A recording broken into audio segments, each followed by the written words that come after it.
এক ফকির মহিলা মানুষ, তার পুটুলি ভিক্ষা করে, সারাদিন ভিক্ষা করে টাকা পয়সা জমা করলো।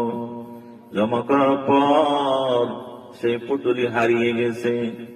এক ফকিরনি মহিলা, মানে এক ফকির মহিলা, তার টাকার পুটলা হারিয়ে গেছে।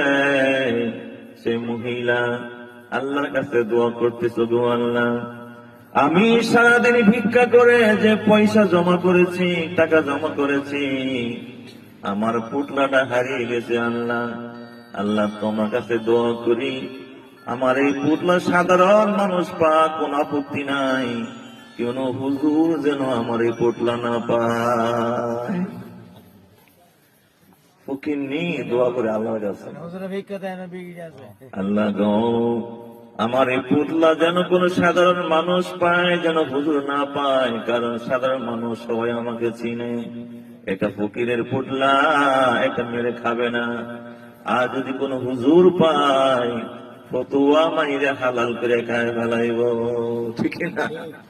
তাহলে আমরা এই যে ভাইয়ের কথাটা বললাম আর কি, সত্যি কথা। সম্মানিত আশিক রাসূল ভাইরা, এই জন্য বলি আল্লাহ